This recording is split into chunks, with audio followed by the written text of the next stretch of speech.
Corona पूरे विश्व में जमकर तबाही मचा रहा है। लोगों को समझ में नहीं आ रहा कि वो अपनी जीविका बचाएं या जान। मुश्किल की इस घड़ी में हर किसी को किसी के सहयोग की जरूरत महसूस हो रही है। बल्कि कहें तो कोरोना संकट के इस दौर में इंसान को जिस चीज की सबसे ज्यादा जरूरत महसूस हो रही है वो है एक दूसरे का साथ। मानसिक तौर पर, आर्थिक तौर पर, सामाजिक तौर पर और पारिवारिक तौर पर। इसलिए कोरोना काल में तबाही के बीच कुछ अच्छी चीजें भी हो रही हैं, जिसमें अहम है लोगों में परिवार के प्रति भावना मजबूत हो रही है। लोग परिवार को ही संकट का सबसे बड़ा साथी मानने को मजबूर हुए हैं, क्योंकि आम दिनों की भाग दौड़ में लोग परिवार के महत्व को भूल गए थे। यहाँ तक कि बड़ी तादाद में बच्चे सप्ताह भर अपने पिता से नहीं मिल पाते थे। माँ बाप दोनों नौकरी पर निकल जाते थे और बच्चे तन्हाइयों के बीच पल रहे थे, जिससे बच्चों में माँ बाप और परिवार के प्रति लगाव कम हो रहा था।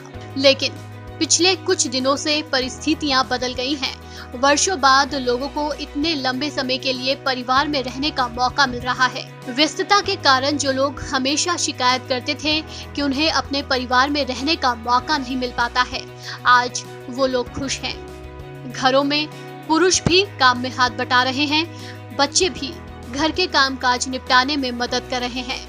लोग धार्मिक, आध्यात्मिक क्रियाकलापों में शामिल हो रहे हैं। साथ बैठकर टीवी पर रामायण और महाभारत जैसे धारावाहिक देख रहे हैं, जिससे वो भारतीय संस्कृति और परंपराओं को समझ रहे हैं।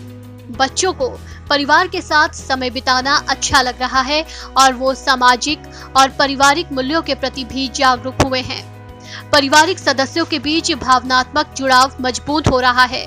उनके भीतर कृतज्ञता और सराहना जैसे गुणों को बल मिला है।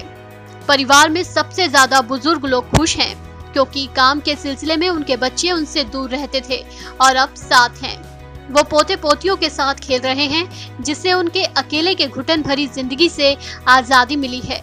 इन सब में महिलाओं की भूमिका काफी मजबूत है, क्योंकि उन्हीं के प्रयासों से घर का माहौल इस संकट के समय में खुशनुमा रहता है। लोगों को समझ में आ रहा है कि घर चलाना कितना कठिन काम है। जो महिलाओं के घरेलू काम को महत्व नहीं देते थे, वो सब चीज खुद वो अपनी आंखों से देख रहे हैं। परिवार में रहकर कुछ लोग अपने सपनों को भी पूरा कर रहे हैं। कोई लिख रहा है, कोई पढ़ रहा है, कोई पेंटिंग तो कोई नृत्य, कोई योग तो कोई बागवानी कर रहा है। यानी जो काम जीवन की आपाधापी में पीछे छूट गए थे, वो अब पूरे हो रहे हैं। इस खबर में फिलहाल इतना।